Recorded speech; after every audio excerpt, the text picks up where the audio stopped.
Oi pessoal, tudo bem com vocês? Sejam muito bem-vindos a mais uma edição do Jornal da Direita Conservadora de Manaus para o mundo via Máquina de Sucesso TV.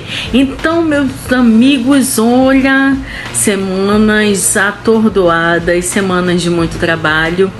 E ontem nós tivemos o último debate dos candidatos à presidência da República e deu o que falar. Vocês viram o show que Bolsonaro deu, o padre Kelson também deu um show e foi uma situação muito complicada para o lado dos opositores do presidente, porque o presidente lavou a alma de todos os brasileiros, falando o que todo brasileiro quer falar para os corruptos. Solta o VT aí, diretor. Se quer pedir direito de resposta, aperta pra CPI, não aperta aqui no debate, não. Você, quando vier no microfone, você se comporta com o presidente, respeito quem tá assistindo, não minta. Não minta que é feio o presidente da República mentir com semente toda hora, descaradamente. Mentiroso. Corte rápido. Ex-presidiário. Traidor da pátria. Que rachadinha teus filhos roubando milhões de empresas após a tua chegada ao poder. Que CPI é essa da farsa que você vem defender aqui? O que achou a meu respeito? Nada. Que dinheiro de propina? Não teve propina? Propina teve com o senhor Carlos Gabas, do consórcio do Nordeste, dos governadores amigos teu, que foi descoberto o desvio de 50 milhões de reais e nada foi apurado. O seu governo, através de Carlos Gabas, consórcio do Nordeste, fez muitos nordestinos morrerem por falta de ar, porque foi desviado dinheiro da compra de respiradores. Nada tem contra o meu governo, nada. Deixe de mentir. Tome vergonha na cara, Lula. Corte rápido. Faca. É Tramontina. E nós temos também um vídeo sobre o debate, né? Conversando sobre como foi a disposição dos candidatos à presidência da República. Olha, eu não imaginava que fosse durar tanto o debate. Foi um debate longo, extremamente longo e peculiar, né? Foi no mínimo peculiar. A gente vai ter a presença ilustre do Ferri aqui conosco e daqui a pouco o Edu Bolsonaro vai entrar também para conversar um pouquinho com a gente sobre as impressões. Eu sei que já tá tarde, eu vou tentar ser muito breve porque a gente tá cansado, vocês devem estar que nem eu. Hoje eu tava no Brasil Paralelo antes também e tô exausto. Nossa, que show de horror esse pessoal. Nossa, Simone, Soraya, esse negócio aí me deixou engasgado. Mas eu tô só esperando o Ferri entrar. Deixa eu ver se eu chamo ele aqui. Pera aí. Que a gente vai bater um papo sobre... Aí. Foi. Já chamei você, Ferri. Aí a gente consegue fazer um resumão. Resumão. Olha, eu vou falar, hein? Esse pessoal não treinou. Não treinou pro debate. Nunca vi tanto tempo desperdiçado. Abriram mão várias vezes do tempo que eles tinham para falar, para preencher o espaço. Eles não tiveram a menor habilidade. Aqui, ó. Vou falar pro Ferri que eu já entrei.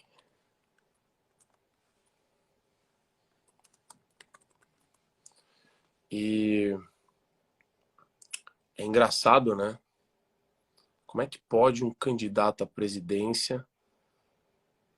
E eu vou ser sincero com vocês. Por mais que eu discorde de virtualmente tudo que o Ciro Gomes fala, ele, em termos de treino, o Bolsonaro foi muito bem também.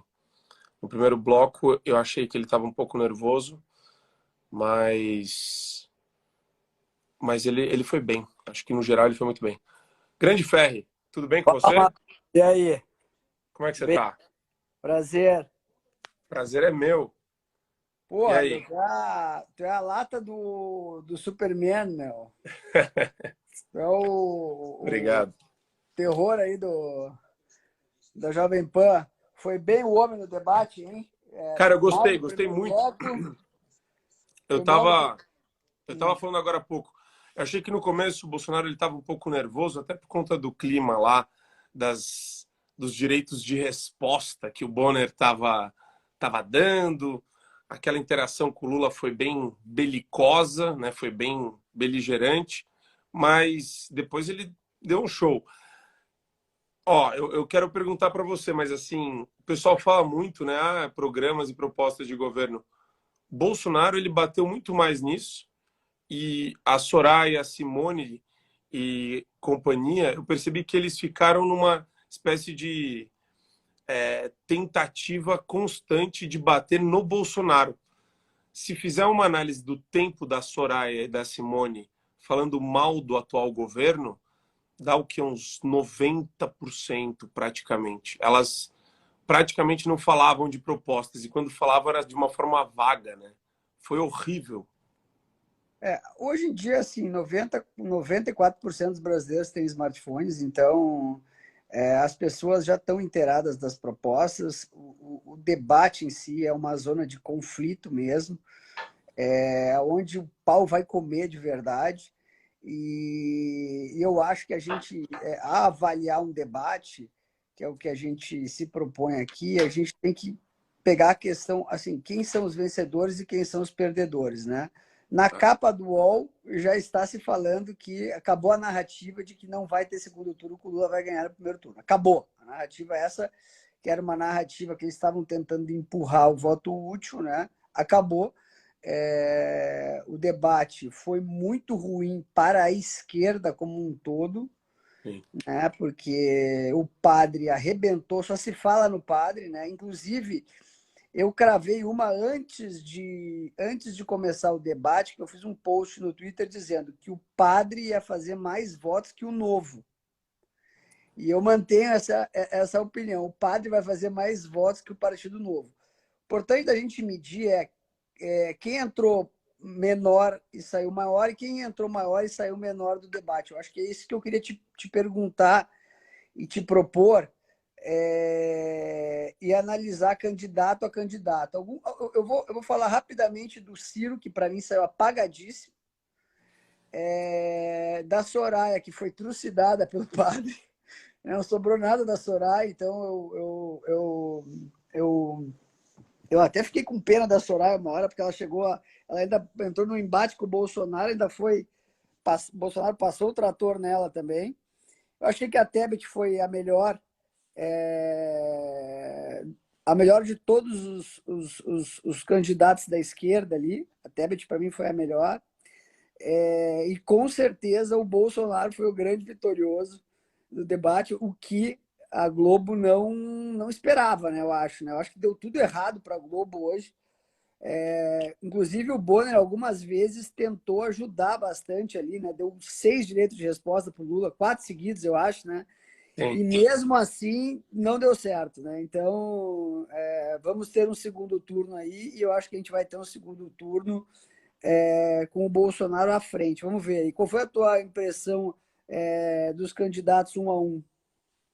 Olha, Ferri, eu acho que o Bolsonaro ele começou um pouco tenso, depois ele se soltou. Aí, definitivamente, mas mesmo tenso, eu acho que o desempenho dele foi acima da média desse pessoal. Mas, assim, o que eu achei com relação à postura da Simone Tebet e da Soraya foi o que mais me impressionou. Eu tenho falado muito que elas são o novo Cabo Daciolo, né? O pessoal ficava brincando, o padre é o novo Cabo Daciolo. Não. As duas incorporações, personificações do novo Cabo Daciolo estão na Tebet e na Soraya. Por dois motivos. A falta de estrutura do discurso. A Tebet fala muito melhor que a Soraya, obviamente, né? A Soraya não consegue concatenar um raciocínio lógico formal. Ela não consegue começar do ponto A ao ponto B. Ela faz umas pausas enigmáticas. Parece que ela vai falar uma coisa, ela fala outra, ela não termina o raciocínio, ela não aproveita o tempo dela de réplica, tréplica, de pergunta, ela embaralha tudo. Péssima, péssima. Uma mulher totalmente destreinada. A Tebet, por outro lado, ela até ocupa melhor esses espaços, mas ficou muito claro que as duas têm um perfil lulista. Elas são candidatas lulistas. Elas brincaram que o padre é chapa não chapa branca, mas é um laranja, na verdade, elas, para mim, ficou muito claro que são duas laranjas. Elas fizeram algum acordo, esse acordo já está feito com o PT. Tá lá, tá firmado. Imagina, teve pergunta que o Lula fez para Simone Tebet, e a Simone Tebet, ao invés de falar dos programas que ela tinha em mente, ela ficou batendo no governo atual durante o tempo de resposta dela inteiro. Sempre. Então, isso para mim, essa desonestidade não ganha ressonância com o público. Acho que o público consegue enxergar o nível da desonestidade intelectual das duas candidatas e da falta de capacidade de argumentar e dessa habilidade até mesmo cognitiva. O padre foi muito bom, porque ele foi muito autêntico, totalmente destreinado, mas autêntico. Então, ele intervia em alguns momentos, depois ele não aproveitava o tempo dele de resposta, mas muito genuíno, né? Muito expressivo também. E ele aproveitou para usar a malcriação e o desrespeito à religião que foi perpetrado pela Soraya, né? E que ainda teve isso, daí teve repercussão nas redes sociais direto, né? Em seguida. O pessoal da esquerda já começou a falar, não aguento ver esse padre, e começaram a hostilizar e demonizar a figura do padre, o que é uma bizarrice, né? Separar Perderam muito voto fazendo isso, mas muito voto. Porque quem é da igreja não aceita desrespeito em sacerdote. E o que a gente viu ali foi uma sequência, inclusive, cara, eu acompanho há bastante tempo o debate já e tal, eu sou fanático por isso, e eu nunca tinha visto o Lula descontrolado, como ele se descontrolou com os ataques do padre. Exato. Né? Ele xingou o padre, chamou o padre de farsante, né? Ou seja, amanhã só vai dar o recorte do Lula chamando o padre de farsante em todos os WhatsApp do Brasil inteiro, né? Então, na verdade é o seguinte, o que a mídia sempre trabalhou? Para aumentar a rejeição do Bolsonaro, né? Eles batem para aumentar a rejeição do Bolsonaro, como a Globo fazia com as malas de dinheiro do Temer. Tu lembra o Jornal Nacional? Eu acho que a Globo publicou a mesma matéria das malas de dinheiro mais de 50 vezes, a mesma matéria. O cara empurrando a mala de dinheiro, aquela do não sei o quê. Então, eles trabalham para minar a aprovação e aumentar a desaprovação. O que o padre fez? O padre puxou a desaprovação e a rejeição à esquerda e para o Lula o máximo que deu. E foi assim, extremamente positivo para o Bolsonaro. Extremamente. O padre arrebentou. Cara, olha as redes sociais, só dá o padre e os recortes do padre vão ecoar até domingo nas redes sociais, até a boca da eleição. Quer dizer, foi bem...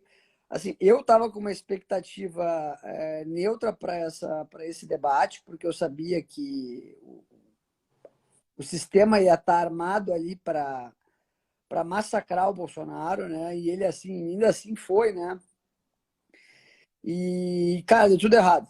Deu tudo errado. O primeiro bloco foi bem positivo, porque o Bolsonaro estava nervoso. Eles deram 4 direitos de resposta para o Lula. O Lula ficou 4 minutos falando. 4. Em cima de ofensas que a gente... né? Não convence mais metade do eleitorado, pelo menos. Não posso ter internet. Essa história, cara, a rede social, ela arrebentou com tudo. Entendeu? Tava todo mundo ligado nas redes sociais e ligado no debate ao vivo. Uma coisa importante é o seguinte, o eleitorado até um salário mínimo, que é onde o Lula tem a maior percentual de votos, ele está dormindo essa hora. Mas os recortes chegarão amanhã no Zap. Entendeu? E o pior é que os recortes são muito negativos para o PT. Porque quando tu assiste toda uma trilha, um filme, é uma coisa. Tu sabe a impressão, um foi um pouquinho melhor, outro foi um pouquinho pior. Mas quando tu pega os recortes e recebe no Zap, figurinha e não sei o quê, aí, cara, pega. Né? Então, assim, no segundo bloco ali, de 2 a 5 salários, que é onde o Bolsonaro tem a maioria, mas o Lula tem bastante voto, aí ele perdeu o voto hoje. Bolsonaro não perdeu um voto hoje e Lula perdeu muito voto, mas muito voto, de 2 a 5 salários. Ele perdeu muito voto hoje. Eu tenho convicção disso. E vai refletir nas urnas no domingo, sim, hoje, esse debate. E esse negócio do Lula, a gente conversando também sobre por que o desempenho dele está tão errático, por que o desempenho dele está tão ruim, diferentemente de 2002. E acho que muito tem a ver com esse negócio da bolha, né? Ele cercado na bolha, ele não participa de nenhum debate desde 2006, né? Foi o último debate dele, que era contra o Alckmin, que era bater numa pessoa que absolutamente não tinha expressividade, não tinha totalmente acuado, né? Ainda dentro do Teatro das Tesouras também. E então o Lula está aí basicamente há o quê? Uns 15 anos sem ter essa experiência, sem ter esse traquejo, né? Esse teste, essa prova. E ele tem se mostrado muito desarticulado, muito. Os pensamentos completamente esparsos, ele não consegue parar de repetir. Ele vai fazer 77. Ele repete aqueles chavões, né? Não, porque o povo comia picanha, porque isso, porque aquilo. O povo nunca comeu picanha, cara. A picanha nunca comeu. Essa é outra mentira também. Até isso o cara mente. Isso. Então, quer dizer, é muita coisa que... É o que você falou, né? Apesar da imprensa não veicular esses podres, as redes sociais quebraram esse monopólio de informação e de acesso a conteúdo por parte da imprensa. Então, isso acaba se disseminando muito rapidamente, né? E eu acho que o ponto positivo do debate foi exatamente nessa linha que você falou, Ferri. As pessoas, acho que elas conseguem ler melhor também nas entrelinhas, sabe? Dá para identificar que o Ciro é aquele candidato eterno da esquerda esperando o Lula sair do caminho, o PT sair do caminho. Ele sempre... O Ciro é engraçado, né? Ele começou com algum gás e terminou morno, né? Terminou morno, terminou meio cansado. Já no final ele não estava mais tão duro com relação ao Lula. Ele vai perdendo gás ao longo do debate. O Luiz Felipe Dávila, do Novo, é um discurso também que não prega para absolutamente ninguém. Ele tem aquele discurso totalmente... O Amoedo destruiu o Novo. Oi? O Amoedo destruiu o Novo. O Amoedo destruiu o Novo. E ficou um pessoal que não tem... Ninguém conhece o Luiz Felipe Dávila, né? E ele não faz questão de ser conhecido também. E a postura dele do debate mostra muito isso, essa falta... Um ponto interessante que eu achei é a falta de conexão dele com a realidade do Brasil, a realidade política. Porque ele fala, ele ignora o fenômeno Bolsonaro. Eu acho o seguinte, se você quer entrar no jogo político, você tem que entender necessariamente que a partir de 2018 houve uma quebra de paradigma, que é o rompimento, e eu estou repetindo isso não é porque eu estava na live do Brasil Paralelo falando sobre o Teatro das Tesouras, mas é porque houve uma quebra de paradigma, especialmente com relação a essa dobradinha PT-PSDB. Então, deixaram de lado a estética, o terno, o jeitinho de falar, aquele político de marketing, produto de marketing de um Duda Mendonça ou de algum marqueteiro profissional desses políticos. E o Bolsonaro entrou exatamente nessa linha da espontaneidade, um cara que fala exatamente o que ele pensa, um cara que não mede o que ele fala, ele vai falar exatamente aquilo que vem na cabeça dele, mas isso tem um apelo muito forte para o povo. E Luiz Felipe Dávila é um cara que não entendeu ainda esse fenômeno. O Ciro é um cara que ele tem o jeito dele, mas ele tenta se colocar sempre... Por exemplo, metade das coisas que o Ciro falava não dá para qualquer pessoa entender, né? Ele estava falando do financiamento da cultura, ele viaja, apagado. ele entra... Hoje ele estava apagado, hoje ele não estava bem hoje, cara.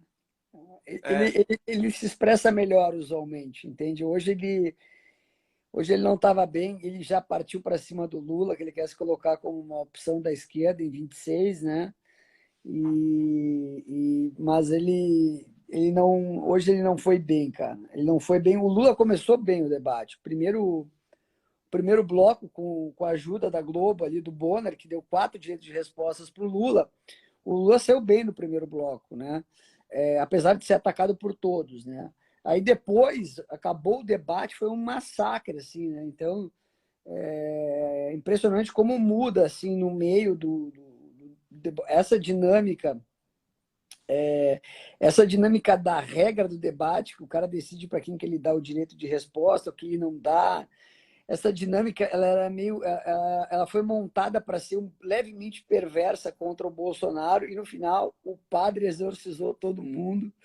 O padre tirou o Bolsonaro do sério, passou o trator na esquerda, e o padre fez uma inserção que foi mortal, que foi falando da experiência dele na Venezuela e falando por que a esquerda destrói os países e deixa as pessoas passando fome. Isso aí foi matador, cara, porque a pessoa mais pobre, um detalhe, olha como o Roberto Jefferson é um cara inteligente, cara. Roberto Jefferson meteu o maior, eu vou fazer um registro aqui para vocês gravem essa live. Roberto Jefferson meteu o maior cavalo de Troia da história na Globo. Porque o povo mais pobre, ele olha um sacerdote. Eu já fui. A minha mãe é evangélica, eu já fui no culto com a minha mãe, sei lá, até os 14 anos eu ia. O povo mais humilde, ele olha o sacerdote com um respeito, com uma admiração e escuta o sacerdote. E o cara estava lá, tranquilo, ele não levantou o tom de voz, nenhuma vez ele falava calmo e tal. Passou o trator, porque se fosse o Bolsonaro falando com a Soraya, como o pastor falou, o Bolsonaro ia ser atacado porque atacar as mulheres. Como foi o padre, tu vê que foi normal as respostas do padre para a Soraya. Se fosse o Bolsonaro, ia ser ataque. Né? Sim. Então, o que aconteceu? A gente viu um sacerdote meter uma puta de uma aula em cima de todo mundo, vai repercutir e vai levar e vai ganhar milhões de votos e vai fazer mais votos que o Novo. Então, assim, fiquei extremamente feliz com a live, porque eu particularmente não quero a volta do PT. Eu acho que a gente, usando o discurso do Guedes, a gente precisa de alternação do poder no Brasil, e o Bolsonaro ficou 4 anos e o PT ficou 16 anos. Então agora a gente tem que ter 16 anos de direita. Eu sou a favor da alternância de poder. Chegou a vez da direita ficar 16 anos no poder. Então, assim, o PT e a esquerda têm que respeitar que chegou a vez da direita ficar 16 anos no poder. Daqui a 12 anos a gente conversa de novo. Porque o trabalho também para acabar com essa máquina inchada que a gente tem, esse problema de inchaço da máquina pública, né? Por exemplo, durante esses últimos 4 anos, o Edu perguntando se está aberta. Está aberta, sim. Aí, olha só. E aí, tudo super? Bom? Eduardo, fala, mestre. Tudo bem com você? Uma atrás. Agora tá melhor. Como é que vocês estão, cara? Acabei de sair de uma live lá no YouTube, estava fazendo com a Júlia Zanato e o Marcos Polon. Um pouquinho cansado, mas estamos aí. O que vocês acharam desse debate? A gente estava falando aqui sobre isso. Ferri, faz um resumo aí de você, que depois eu entro com a minha visão. Teu pai, primeiro atacado pela Globo ali, atacado por todos. Achei o primeiro bloco neutro. A partir do segundo bloco, ele acalmou, engrenou, foi muitíssimo bem, massacrou, foi um massacre o debate. O padre enterrou a esquerda de forma inigualável. Os votantes do Lula, que é de 0 a 1 salário, onde ele tem a maioria, estão dormindo, mas o melhor é que eles vão receber os cortes amanhã no Zap. E os cortes do padre são mortais. Alguns pontos que eu destaque destaque do padre foi o seguinte, primeiro destaque, quando ele falou da Venezuela. Ali, cara, a população mais pobre, mais humilde, ela escuta muito o sacerdote. Ele foi desrespeitado pelo Lula. E esses recortes, eles só vão parar de ser compartilhados no dia da eleição. Então, assim, agora, antes de entrar na live, eu entrei no... Uma pergunta, Ferri. Desculpa te interromper. Você acredita que há alguma possibilidade, e aí pergunto para o Marco Antônio também, de que amanhã, em determinadas redações de jornal, seja possível empurrar uma narrativa para tentar justificar as pesquisas do Datafolha, para dizer o seguinte, olha, esse debate foi mortal para o Bolsonaro, agora o Lula realmente tem uma chance de eleição no primeiro turno e blá, blá, blá. Você acha que eles vão tentar fazer isso?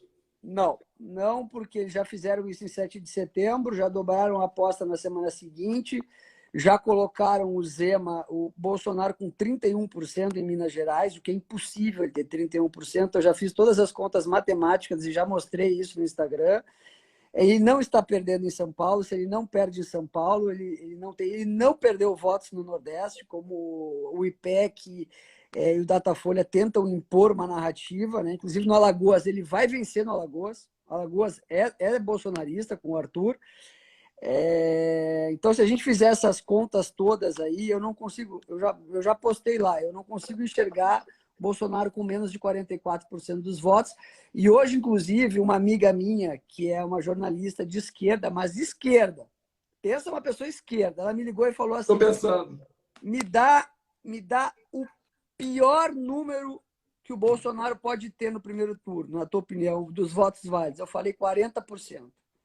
Eu vou tirar aqui 30% de São Paulo, eu vou tirar 25% do Sul, eu vou deixar ele flat no Nordeste, porque no Nordeste não tem como ele perder 25% dos votos válidos, é impossível ele fazer menos do que isso, e vou tirar no Centro-Oeste e vou tirar 15% no Norte.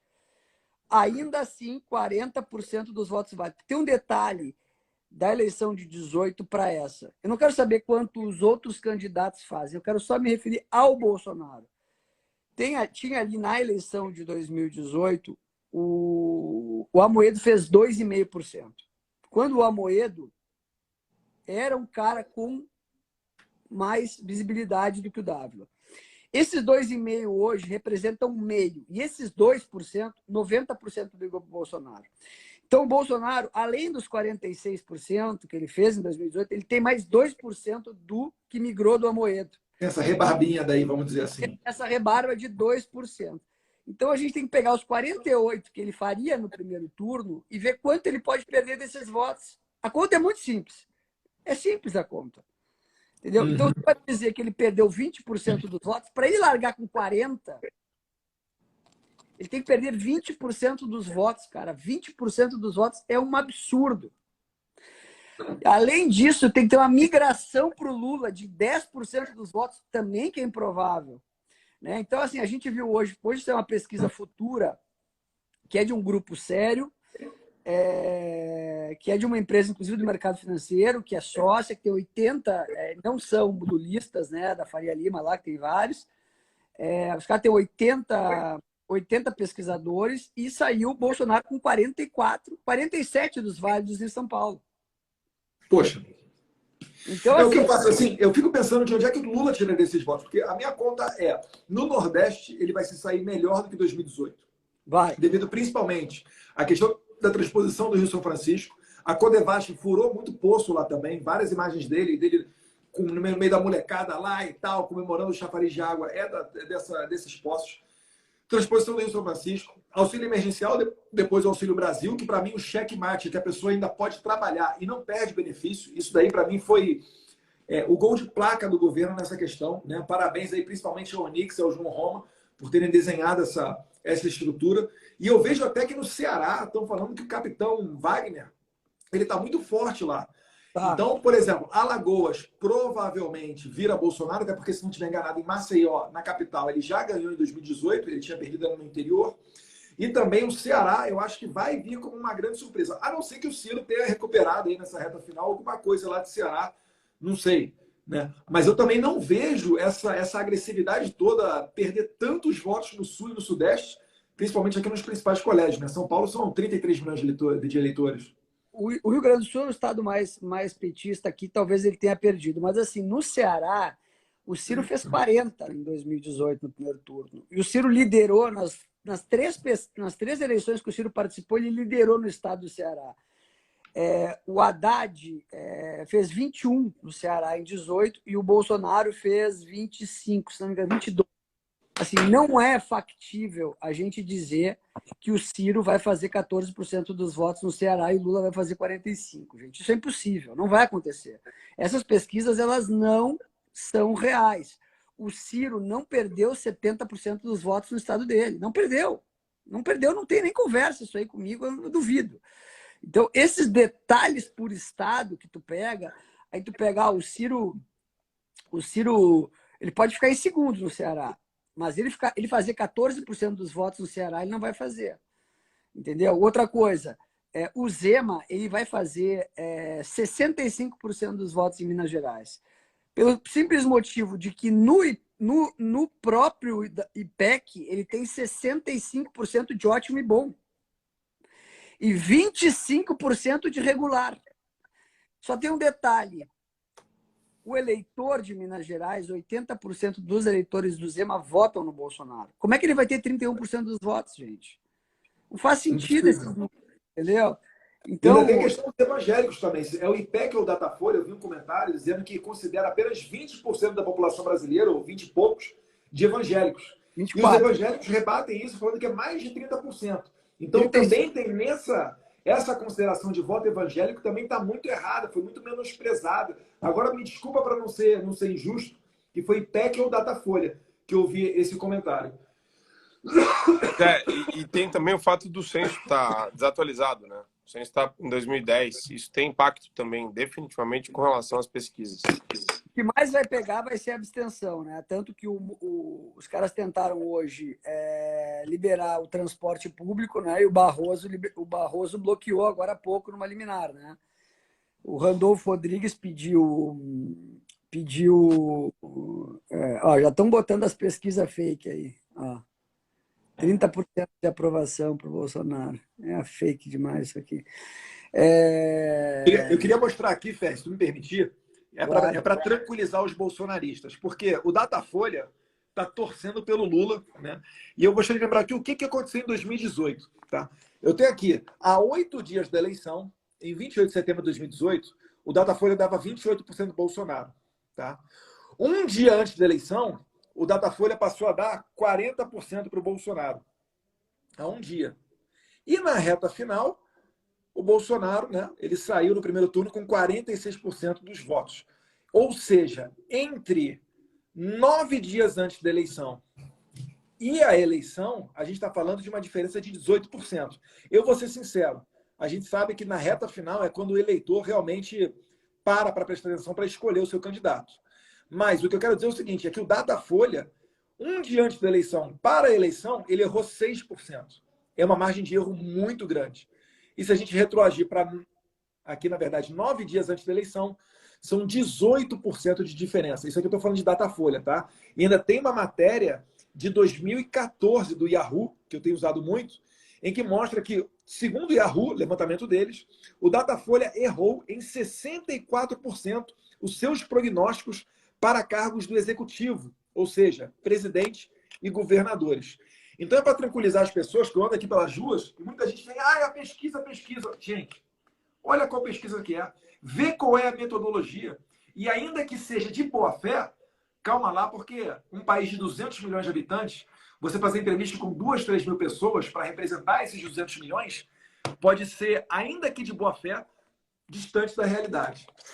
Mas eu vou te falar, viu, Edu? Acho que o que mais marca a temperatura do pessoal que fala comigo nas redes, na Jovem Pan, são duas coisas. E é engraçado, né?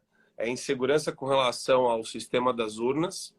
O pessoal não tem confiança nas urnas eletrônicas, especialmente por conta da postura dos ministros do TSE, que tem sido surreal, inacreditável nos últimos meses. Conhece alguém que tem o celular de 1996? É por essa linha, né?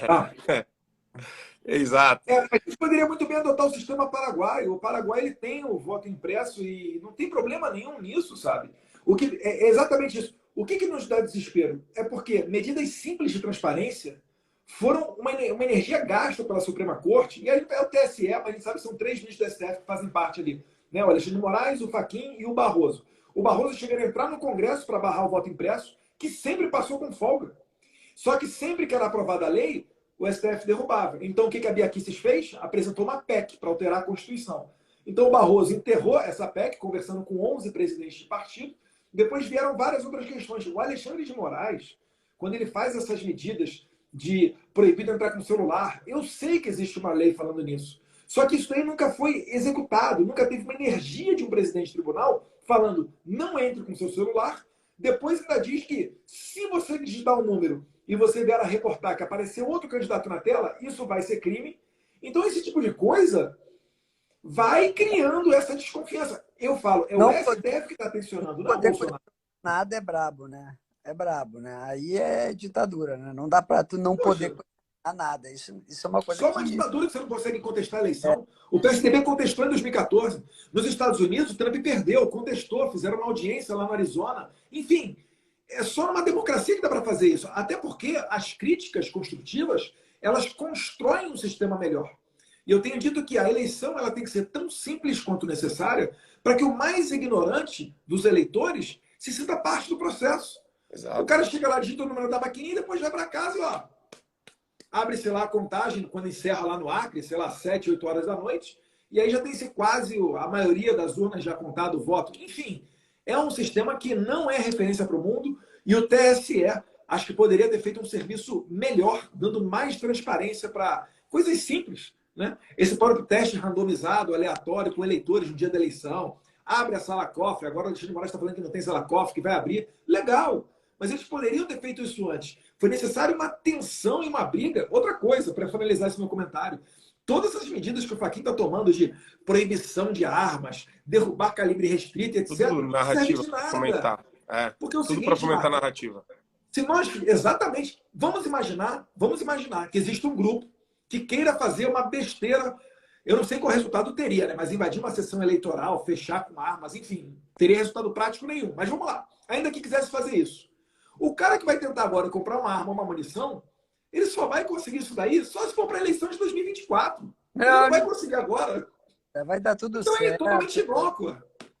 É tudo, mas eles fazem tudo para as entrelinhas, né?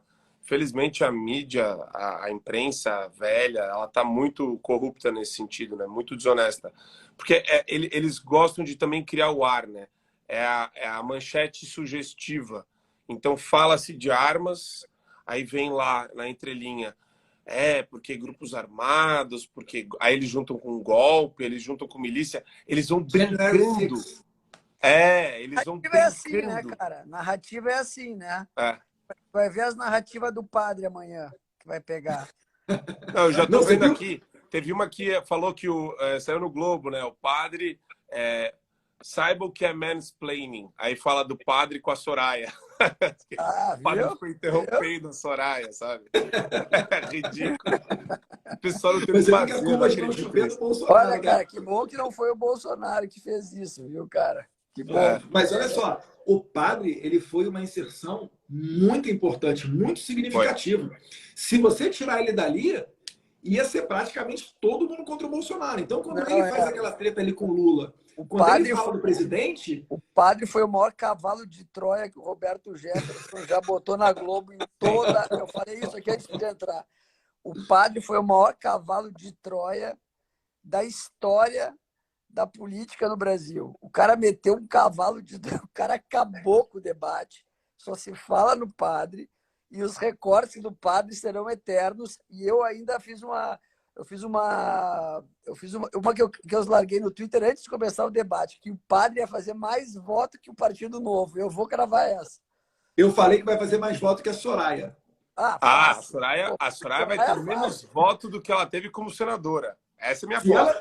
Se ela tinha também, hein? Vai ser igual o Joyce Rossmann. Joyce Rossmann em São Paulo, estou falando só da cidade, tá? Não de todo o estado. Só na cidade, a Joyce Rossmann teve em 2018 uns 260 mil. E ela, se eu não estiver enganado, foi menos de 200 mil que ela teve para prefeita. Então, a votação dela, com menos concorrentes, gastando mais dinheiro, ainda assim reduziu. Não só da Joyce. A Daiane Pimentel na Bahia foi a mesma coisa. Então, assim, eu acho que... Outra coisa também para reparar. Em 2018, com a votação que eu tive em São Paulo, que eu devo ao meu pai, obviamente, né? É o recall do meu pai. Mas ainda assim, eu tive mais votos do que o Daciolo, a Marina Silva, o Boulos e o Henrique Meirelles. Eu ficaria atrás apenas do Amoedo, Alckmin, Ciro Haddad e o presidente Bolsonaro. Eu acho que se der mole... O Amoedo fez bastante voto em 2018. Ele fez 2,5 milhões de votos. É bastante coisa, cara. Sim. Ele foi forte. Mas, assim, o que os analistas não olham assim, é a estratificação por estado, entendeu? É isso que tem que olhar. E outra, não existe como uma pesquisa dar 20 pontos para um candidato e outra pesquisa dar 10 pontos para o outro. Isso não existe, cara. Isso é uma aberração, entendeu? A domingo a gente vai saber o resultado. Só que, assim, eu acho, particularmente aqui, que alguma medida tem que ser tomada, né, para ter uma regra geral para institutos de pesquisa. Porque não pode o cara inventar uma regra para fazer pesquisa, entendeu? Eu acho que para ser um negócio sério, tem que ter, tem que usar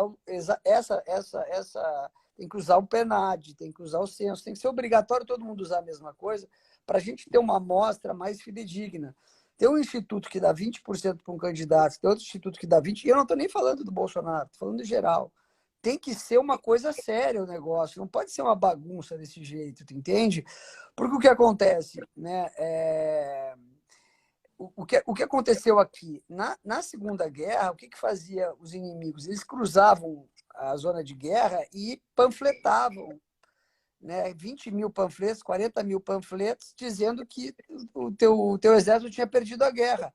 Chegava nas famílias e machucava o exército se desmotivava. Entendeu? Então, para que serviu essas pesquisas aí? Assim, as pesquisas, algumas pesquisas, elas poderiam usar uma metodologia mais atual, que é o PNAD, mas não. Elas insistem em usar o censo. Por quê? Porque o censo beneficia um candidato específico. Né? Se Vou te falar. Fé, por exemplo, o TSL tem parâmetros mínimos, né? É o corte ali por renda, sexo, tem que ser 53% mulher, 47% homem, idade, etc. Mas não dá por localidade. Eu vou mostrar aqui, tem um amigo meu, o Super Márcio, não sei se vocês conhecem, é o Márcio Furtado, ele é lá do Espírito Santo. Vale a pena seguir, porque ele tem parâmetros próprios para fazer essas pesquisas. E ele tem acertado muita coisa. Ele fez esse quadro aqui explicando por que a pesquisa da Quest estava errada. Essa pesquisa aqui, final de maio, tá? Foi ali sobre o número 372 de 2022. Ele pegou, por exemplo, aqui o Maranhão. Se vocês olharem, São Luís é a maior cidade do Maranhão, a capital. A segunda maior cidade do Maranhão é Imperatriz. Aí aqui do lado tem as pessoas entrevistadas. Em São Luís foram 32 pessoas entrevistadas. Já em Imperatriz não teve nenhuma.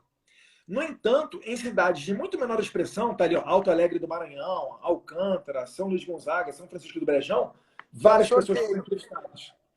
E aí você vai ver, aqui são a população, né, de cada uma delas, e aí quando você vai ver, o Bolsonaro em 2018, ele ganhou em Imperatriz, 55%, que é a segunda maior cidade do Maranhão.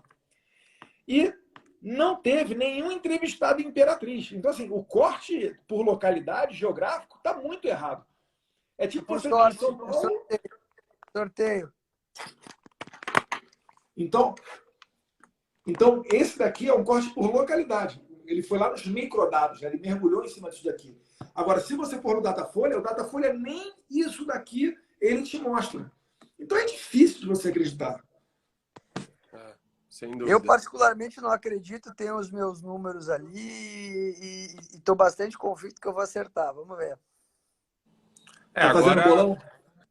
E agora... Cara, baita bolão aí, vamos ver. Queria saber a expectativa de vocês agora para esses próximos 2 dias. Amanhã, às 7 da manhã, já vou estar no Jornal da Manhã falando sobre o debate, analisando o desempenho. Eu vou dormir 2 horinhas. Mas Queria saber de vocês, essa reta final.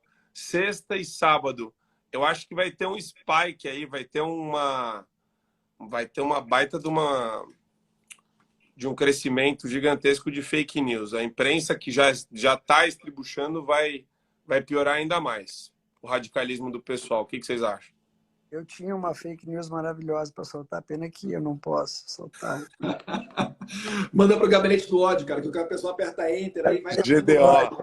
É isso, os caras inventam, né, cara? É isso. Eu acho que vai ter apelação. O que eu sinto, né? É complicado eu falar, porque eu sei que eu sou filho do presidente, né? Tudo Onde que eu tu vou. falar vai estar amanhã no UOL. Então não fala Não, nada. eu não digo por isso, não. Eu digo por talvez ter a visão enviesada. Mas assim, quando eu vejo o presidente no Nordeste, poxa, outro dia tinha uma cidade lá na Paraíba, Souza, o pessoal fazendo caminhada com o celular à noite, né? Ligado na luzinha lá, mostrando, eu até postei esse vídeo. Poxa, espontaneamente, sem a presença do presidente, um monte de gente na rua, na Paraíba. Eu não acredito que... Eu não consigo ver, eu não vejo onde estão as pessoas do Lula. O Lula ele fez evento em Florianópolis, você fala, poxa, cara, tinha um público significativo. Tá, mas tem várias imagens, pessoas filmando o celular. Olha aqui, ó, quantos ônibus de outra cidade. Até ônibus escolar. Ou seja, o Lula ainda faz aquele comício à moda antiga, pegando as pessoas da região. Muita suspeita, tá? Não posso provar, mas muitas suspeitas acontecendo daquele pão com mortadela, um pagamentozinho para a pessoa ficar circulando por lá, vestida de vermelho. Então, eu acho que eles não conseguem ter... Primeiro que eles não chegam nem perto do público que o Bolsonaro levanta. E quando eles fazem um evento deles, é totalmente concentrado. Eles fizeram um fiasco aqui no Anhangabaú. Eles esperavam 100 mil pessoas. Na melhor das hipóteses, tinham 8 mil. Então, assim, eu não consigo enxergar aonde é que estão os eleitores do Lula. E aí você pode falar, poxa, Eduardo, mas gente na rua não significa voto necessariamente. Falo, opa, calma lá. Isso daí é dizer que o voto de esquerda é o voto envergonhado, silencioso. Mas calma aí. As pessoas que têm preocupação em expressar voto é voto no Bolsonaro, que sofre cancelamento, sofre perseguição. Se for artista, vai perder contrato. Enfim, então é justamente o contrário. É por isso que eu acho que assim, essa tua visão, Ferreira, ela está muito mais próxima da realidade. Sim. E eu espero que isso daí se configure. Se chegar, né, vamos supor aqui que domingo, sei lá, Lula primeiro turno, vai ficar muito estranho essa eleição. Eu não creio nessa possibilidade, a não ser através de fraudes. Mas isso daí é outro assunto, não quero fazer conjectura agora. Matematicamente, cara, o Lula no 2006, ali, quando ele acabou o mandato dele, ele era um cara popular. Né? Eu pesquisei as notícias da época e, porra, o cara tinha 64% de aprovação. 64% de aprovação, uma aprovação altíssima, né? E ele fez uma campanha fortíssima no primeiro turno, com, sei lá, 300 milhões de reais e não ganhou no primeiro turno. Não ganhou no primeiro turno. Então não é factível a gente achar que ele vai ganhar agora. Outra coisa importante, que é um número que eu usei também que baliza ali as minhas análises, é a reeleição da Dilma. Na reeleição da Dilma, a Dilma tinha mais ou menos a aprovação que o Datafolha e o IPEC dão para o Bolsonaro, que é 33, 35. Ela tinha mais ou menos essa aprovação aí. E ela tinha um pouquinho mais de regular, 3, 4 pontos a mais de regular. Ela fez 42. Mas, naquela época, alguns detalhes. Eles tinham 10 bilhões de orçamento desses MST, eles tinham 1.000 prefeituras e eles tinham 2 milhões de filiados. Cadê o PT? O PT não tem uma prefeitura mais no Brasil. O PT não tem mais, tem mais 100 mil filiados. Cadê os sindicatos que recebiam 10 bilhões? 10 bilhões os sindicatos. Não tem mais esse dinheiro. Entendeu? Isso não existe. Entendeu? Então, assim, se a gente pegar a aprovação da Dilma lá, plotar a aprovação da Dilma para o Bolsonaro, a mesma aprovação, porque o problema é a rejeição, né? Pegar o mesmo número de regular, também usando a eleição da Dilma na reeleição, mesmo assim, o Bolsonaro faria 42%. E ele é 100 mil vezes mais popular. Né? O cara tem 25, 30 milhões de seguidores, 40 milhões de seguidores nas redes sociais, arrasta 600 mil pessoas ao vivo numa live. Quer dizer, Assim, a gente vai ter bastante surpresa domingo, né? Eu estou bastante, assim, eu tô bastante confiante nos meus números. Eu posso errar, né? Porque a gente sabe que nessa faixa de renda muito, muito pobre, né? Que é de 0 a 1 salário, o Lula realmente ele tem a maioria, né? E é uma população bem, bem grande, né? Mas que aumentou muito, né? Até nisso o Bolsonaro ganhou visibilidade porque ele deu o Bolsa Auxílio. E um outro detalhe que é o mais importante referente ao Nordeste. O Nordeste viveu vários e vários mandatos de governadores petistas. Vários e vários mandatos de governadores petistas. Foram 16 anos de PT. Quando o Bolsonaro surgiu lá em abril, maio de 18, ninguém conhecia o Bolsonaro até levar a facada em setembro. Então, era muito recente Bolsonaro para o povo nordestino. Hoje, não. Hoje, o Bolsonaro tem 4 anos de benfeitorias, 4 anos de campanha no Nordeste, transposição, aumento do Auxílio Brasil, economia voando, desemprego na mínima de 2015. A gente tem um PIB forte, o Paulo Guedes dando show, fiz até uma estátua para ele. Quer dizer, não é factível a gente dizer que o cara vai fazer menos do que 44%, que é o meu low do Bolsonaro, é 44%, é meu low. Não é factível, entendeu? Então, vamos ver o que vai acontecer. Eu sei aonde vai ser a justificativa. Vai ser na abstenção. Na abstenção ali, o PT vai perder de 4 a 8 pontos, né? E aí vai ser o problema aí do 4 a 8 pontos. Eles deram uma ajustada no final de semana aí, e tá tudo em casa. Aí a Quest tá 10 pontos, né? Então, se tiver 6 pontos de abstenção, seria um empate técnico já, né? Vamos ver. Eu tô confiante que a gente, assim, uma coisa que eu defendo, só para encerrar aqui, que a gente já tá, que é o seguinte, os caras não gostam de democracia, eles não falam só de democracia. Não é isso. Porra, a gente teve 16 anos de PT, vamos deixar 16 anos nos liberal, deixa 16 anos eu, Paulo Guedes. Vamos deixar os outros trabalharem, entendeu? Vamos deixar, vamos dar 16 anos para cada um. Porra, eu acho justo, cara, não é democracia, é um pouco para cada um, caralho. Entendeu? Quer voltar pro poder, quer fazer... Antes de me despedir aqui, de dar uma boa noite para vocês, queria fazer uma pergunta sincera ao Marco Antônio. Quem você acha que traumatizou mais a Soraya, o padre Kelmon ou você? Olha, eu acho que o padre ele ganhou esse prêmio, hein, meu? Porque eu tive... A minha interação com ela foi muito rápida. Mas o padre, ele... Ela chamou ele quase de Pokémon. Como é que era? Padre... Kelvin. Ela errou o nome dele, estava desnorteado. Mas o Lula chama Simone Tebet de Simone Step. Tá tudo em casa. Simone Step, Mas foi, ó, eu vou te falar, foi um show de horror essas duas, viu? Para mim ficou muito claro a agenda das duas, ficou muito claro que elas têm, já têm fechado acordo com o Lula, né? Elas são candidatas lulistas, elas são laranjas do Lula. Ficou muito claro isso. Faz parte da democracia. Agora, a gente precisa de 16 anos para cada um. Para a gente ver, depois de 16 anos, o que é o que, entendeu? Sim. Outra coisa, impressionante que os caras estão fazendo em São Paulo. O Tarcísio, cara, na minha opinião, faz 42, 44 dos vales. Certo que o Tarcísio vai terminar em primeiro lugar aqui em São Paulo. Isso daí, para mim, pode apostar. Pode dar um all-in. Não, eu tô convicto que ele vai fazer de 42 a 44 dos vales. Eu fiz várias apostas aí, inclusive. Mas vamos ver. Né? Outra coisa, para encerrar, o PT nunca fez mais de 35% em São Paulo. Como é que o Lula tem 48% agora? Boa noite, isso é uma palhaçada. Isso é uma palhaçada. Valeu. Pessoal, super, obrigado aí. Valeu. Obrigado pela live aí. Valeu, Ferri. Boa noite. Até mais.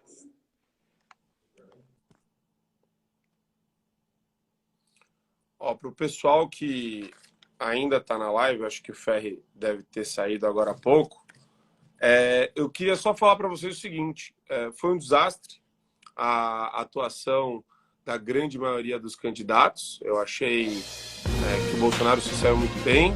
Lembrando que neste domingo já teremos as nossas eleições. Domingo, seu voto será decisivo para o bem da nação ou para levar nossa nação por água abaixo. O que você escolhe? O melhor para o nosso país ou o pior? Vote consciente. Lembrando, o horário da votação aqui para Manaus será diferente. Vai começar às 7 horas e terminar às 16 horas. Então, não deixe para o último horário que os portões podem estar fechados. Se liga nessa dica. Um super beijo. Vote consciente. Eu acredito em você. Sei que você vai fazer a melhor escolha. Um super beijo no coração. Até a próxima.